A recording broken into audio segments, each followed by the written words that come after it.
When it comes to Parashat Shoftim, the parsha that we read this morning that has to do with matters of judges and magistrates and law and justice, one doesn't have to look very far to find chomer, to find content for a sermon. I want to thank the state of Georgia for making it a little bit easy for me by bringing down Donald Trump's fourth indictment, to the second one relating to the events January 6th, and his attempts to maintain the presidency. I want to thank Bibi Netanyahu and his current coalition for adding their chomer to the discussion as well. Every day you look in the Israeli paper today, you find something else that relates to the issue of justice and the judicial reform controversies that are going on in Israel. This week, it happens to be that the Haredi parties, the ultra-religious parties, have decided that perhaps the judicial reform controversy is going too far, and they're concerned about the tearing apart of Israeli society. So in their good graces, they have offered to push the rest of the judicial overhaul on hold only after they get their draft legislation through the Knesset, so that Haredi young men do not need to serve in the army and rather can spend all day, every day studying in their yeshivot. It was a very kind thing of them to offer, right? We'll do something for the rest of society, and you'll continue to pay for us to not contribute to society.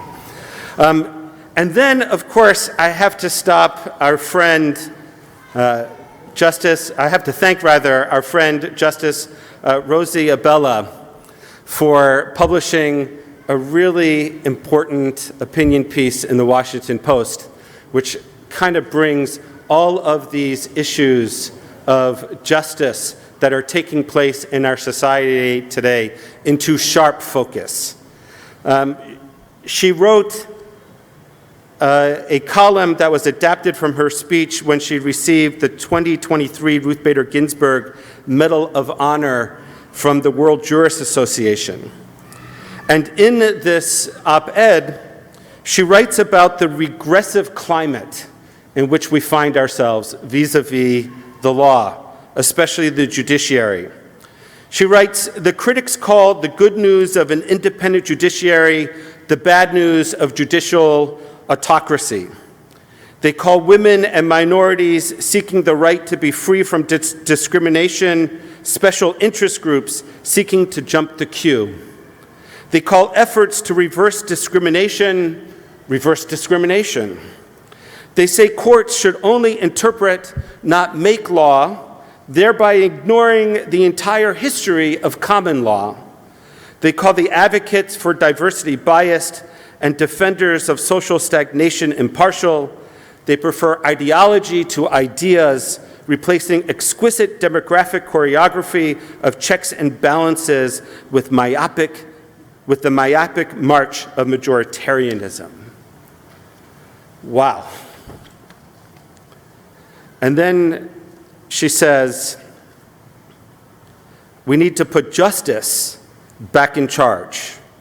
And to do that, we need to put compassion back into the service of law and law in the service of humanity.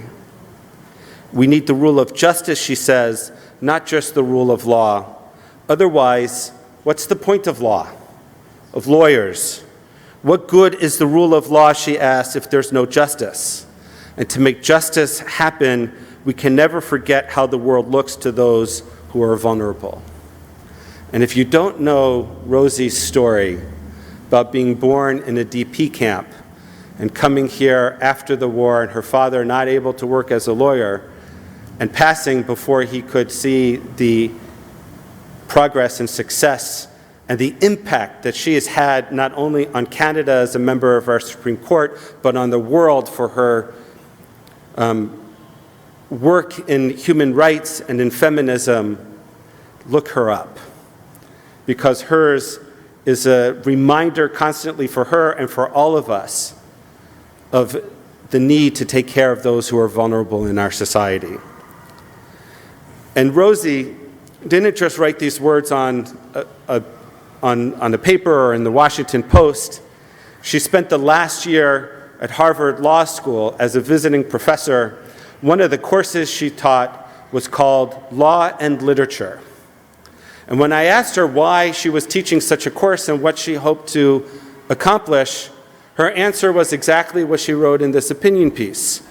It's through the study of literature that one learns to see the lens of humanity and will hopefully learn minimally compassion and maximally how to be empathetic. And law and literature, by bringing them together, she hoped to teach future lawyers, future jurists, future people involved in the process of justice. She hoped to teach them to never forget or lose sight of humanity and the vulnerable in our midst. Now, for us as Jews, we don't have to go any further than this morning's Torah reading to see how that concept is so front and center within our religious consciousness and world being. In fact, the system that we've created for living a meaningful Jewish life we call halakha. And it gets translated as Jewish law because it is a system that ultimately requires responsibility and obligation and commitment. And if you have an obligation to do something, then the logical question is, what am I required to do and how do I do it? And the way in which that developed in our system as well as in other systems, but has contributed greatly to the entire experiment of Western civilization, is through a legal system. But the word halakha itself does not mean law. That's the word mishpat, from which the word Shoftim, the Parsha's name, comes from. Halakha comes from the Hebrew word lalechet, which means to walk, to go. It's a journey, not a destination. And if you imagine what it means to go on a journey, it means that wherever you are and whenever you are, the experiences of that journey have to input and react to the circumstances in which you're trying to live and tease out what is ultimately just in the world in which we live. Now, the Parsha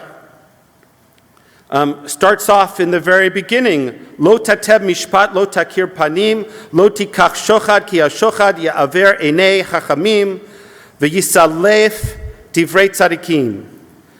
It starts off by a call, a value to the nature of judges, imploring them that they should not judge unfairly. You should show no partiality, should not take bribes, for bribes blind the eyes of the discerning and upset the plea of the just. It's the first or second sentence of the Parsha this morning. An ancient concept that we're still grappling with and struggling with in our own time. And for the Torah and for the rabbis that followed, it's not enough for the judges, by the way, to just know Torah. The rabbis, the judges, had to be steeped in the matters of their time. They needed to know medicine, accounting, economics, history, sociology. Though psychology was not a field then, understanding the human condition and human circumstance was essential in order to fulfill this commandment from the Torah. And of course, the next verse is the famous Tzedec, Tzedec, Tirdof. Justice, justice you shall pursue, that you may thrive and occupy the land that Adonai your God is giving you. You have to remember that Deuteronomy is being shared with the people of Israel as they're about to enter the land. One of its purposes is to set up a system by which the people will thrive in the land. And that thriving comes through the acquirement of justice. Now the rabbis ask, why is the word tzedek repeated? Nothing in Torah is superfluous. Every word has to have a meaning. And amongst the most common and important answers is that of Rabbi Simcha Bunim, who said that the repetition of tzedek, tzedek tirdof, of justice, justice shall you pursue, is that justice must be pursued in just ways. The means justify the end, not the other way around.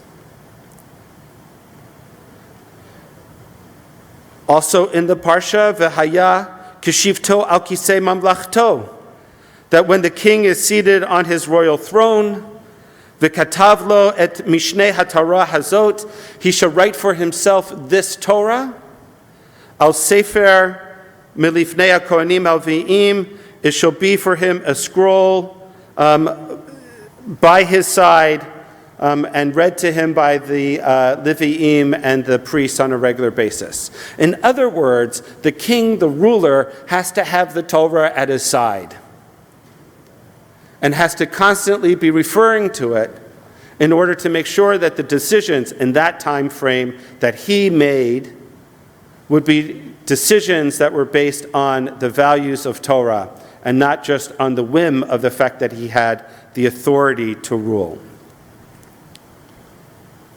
Deuteronomy, in the first chapter, reminds us of the importance of fairness.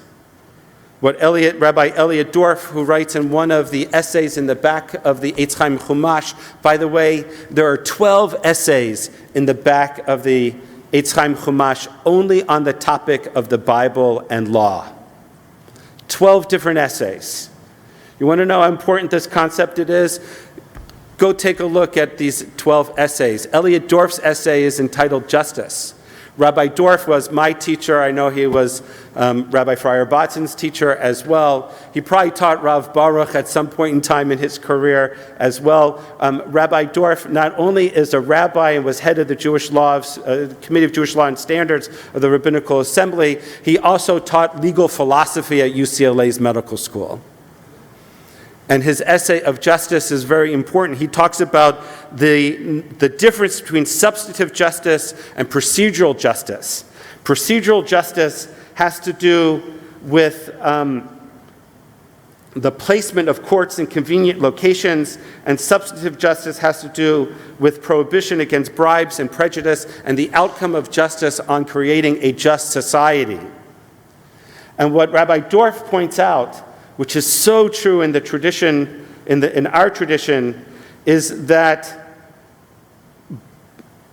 both of them, by linking them, substantive and procedural justice, the Torah indicates its awareness that the two are intertwined, that procedure affects substance, and substance demands certain procedures, such as a demand for fairness, that the magistrates at their time hear out your fellow Israelites and decide justly between one party and the other, be it a fellow Israelite and note, or a stranger, or the ger that lives amongst you. Substantive justice stresses equality of all human beings and their right to equal protection under the law, and that's what this mitzvah in the Torah is demanding. Not just for the people that are part of your tribe or your religious tradition, but for all people, including and especially the ger amongst you, the stranger. And later in Deuteronomy we learn, Lo tateb mishpat ger yatom, velo tachavol beged almanah. You shall not subvert the rights of the stranger or the fatherless. You shall not take a widow's garment in pawn. For the Torah, the vulnerable were represented by the widow, the orphan, the stranger, and the poor. Spelled out specifically our obligations to take care of the vulnerable. And that, of course, is what Justice Abella spoke about as well when she said, to make justice happen, we can never forget how the world looks to those who are vulnerable. And no one, she writes, with this history of vulnerability, especially we as Jews who have been in dispersion for so long and suffered at the hands of the Nazis in the Holocaust and continue to feel the wrath of anti-Semitism at a rate unproportional to any other minority within the world, no one who, with this history, she writes, does not feel that we have a particular duty to wear our identities with pride and to promise our children that we will do everything humanly possible to keep the world safer for them than it was for their grandparents. A world where all children, regardless of race, color, religion, or gender, can wear their identity with dignity, with pride, and in peace. It's as if Rosie was reading this morning's Torah reading when she wrote those words. And finally, let me just point out that Rabbi Dorff reminds us, as Justice Abella does, that for the rabbis, for our tradition, justice can never be captured totally in law. The rabbis write in the Midrash that one can be a scoundrel with the limits of the law, or interpreted differently, Nevel Birshut HaTorah, one can even be a scoundrel within the Torah. It's not enough just to follow the letter of the law. Justice requires context of humanity. Don't take my word for it. The Talmud and Baba Mitzvah cites a source for going beyond the letter of the law in the performance of mitzvot, Tani Rav Yosef. Rav Yosef taught in the Baraita with regard to the verse, and you shall teach them the statutes of the laws, and they shall show them the path wherein they walk, and the action that they must perform. That's from Exodus. The Baraita parses the various directives that are embedded in that verse. And you shall teach them, that is referring to the structure of their livelihood. Teach the Jewish people trade so they can earn a living. The path, that's referring to acts of kindness, to chesed. They shall walk, that's referring to visiting the ill, bikor cholim. Wherein refers to burial. And the action, that is referring to acting in accordance with the letter of the law that they must perform, according to the rabbis. Zeh hadin asher yasun lo lefanim mirshut hadin. That is referring to acting beyond the letter of the law. Moral duties sometimes require reshaping the law so that in each new age it can continue to be the best approximation of justice.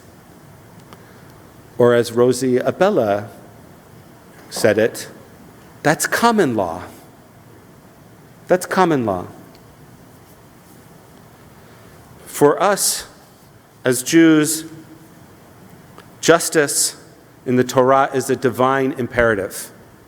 In our tradition, we believe that the very existence of the world depends upon justice. And just as God is a just God, so too must we be just. And it's based on that principle that Abraham not only had the chutzpah, but the obligation to challenge God when God was going to destroy Sodom and Gomorrah. It's necessary also for holiness. As Rabbi S.R. Hirsch put it, the pursuit of justice is Israel's greatest task in order that its physical and political existence may be assured. Ken Yehi Ratzon, may it only be so.